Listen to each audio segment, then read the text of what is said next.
Tituliniame registrų centro puslapyje buvo sukurta greitoji nuoroda.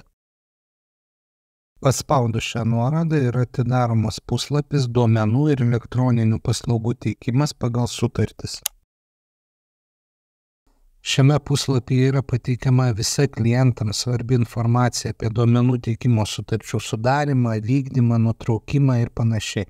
Puslapis buvo suskirstytas į atskirus informacijos segmentus. Pirmasis segmentas – sutarčių sudarymo informacija pagal klientų grupės. Tuo atveju, jeigu klientas nepatenka į pirmoje dalyje nurodytą klientų grupę arba nori sudaryti vieno konkretaus registro duomenų teikimo sutartį, tai jam aktualią informaciją gali surasti sekančiose tinklapio dalyse. Sutarčių sudarimas dėl duomenų teikimo iš registrų, jei nori sudaryti registrų sutartį. Čia pateikiami visi registrų centro tvarkomi registrai. Sekanti dalis – sutarčių sudarimas dėl duomenų teikimo iš informacinių sistemų. Jei klientas pageidauja sudaryti elektroninį paslaugų teikimo sutartį, tai informacija apie tokių sutarčių sudarimą gali rasti dalyje sutarčių sudarimas dėl elektroninių paslaugų gavimo. Šiame tinklapyje taip pat galima rasti vieningos duomenų teikimo sutarties dokumentus. Paskutinėme puslapio segmente yra nurodomas registrų centro darbo laikas bei verslo klientų kontaktinė informacija. Tam atveju, jeigu klientas tinklapyje nerado reikiamos informacijos arba nori pasikonsultuoti. Sugrįžkime prie segmento sutarčių sudarimo informaciją pagal klientų grupės ir detaliau panagrinėkime notarams skirtą polapį. Polapio viršuje pirmiausiai dėmesį atkreips informacinė juosta arba dar kitaip vadinamas baneris, kuriame bus pateikiama tuo metu aktualiausia informacija notaram. Informacija šio juostoje bus nuolat atnaujinama. Žemiau yra pateikiamas trumpas polapio turinys. Turinio elementai yra interaktyvūs. Tai reiškia, kad klientas paspaudęs ant norimos turinio vietos bus nukreipiamas į atitinkamą puslapio dalį. Sekanti polapio dalis skirta informacijai apie sutarčių sudarimą. Šioje dalyje klientas ras dvi sutarčių formas.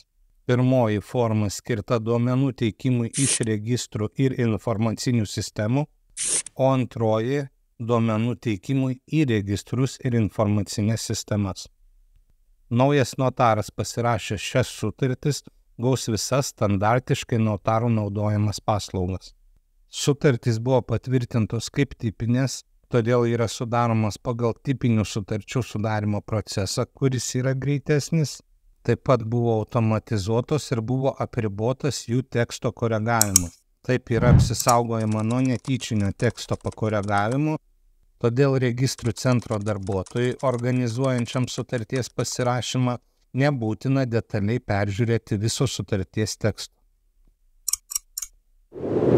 Tuo atveju, jeigu notaras pageidautų gauti nestandartinius duomenis arba paslaugas, kurių neapima dvi tipinės sutartys, tinklapyje yra patalpintas prašymas, kurį užpildęs notaras gali pateikti registrų centrui.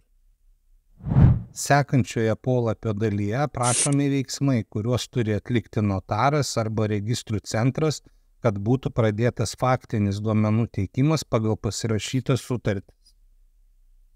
Polapyje taip pat aprašyta, ką turi atlikti klientas, norėdamas pakeisti arba nutraukti galiojančią sutartį. Čia įkeltos prašymų formos dėl sutarties pakeitimo ir sutarties nutraukimo. Toliau tinklapyje pateikiama informacija, kuri bus naudinga po sutarties pasirašymo naudojantis teikiamomis paslaugomis. Šioje lentelėje pateikiamas visų notaro naudojamų aplikacijų sąrašas ir informacija apie šias aplikacijas. Apžvelkime vieną konkretų pavyzdį. Tai yra aplikacija Turtas.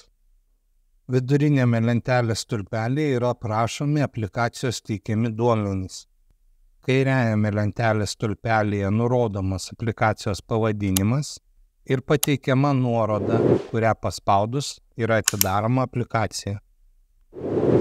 Dešiniajame lentelės stulpelyje įkeltas aplikacijos naudotojo vadovas.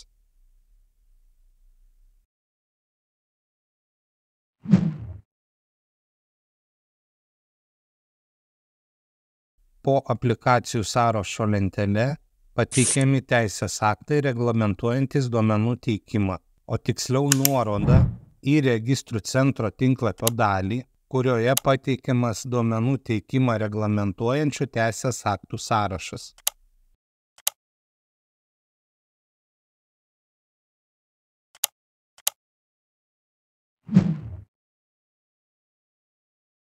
Paskutinėje tinklapio dalyje nurodoma informacija apie registrų centro padalinius ir jų darbo laiką, nurodytas verslo kliento elektroninio pašto adresas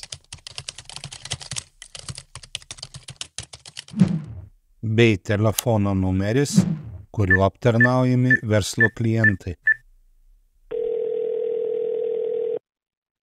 Sveiki, jūs patenkat į valstybės įmonę registrų centrą.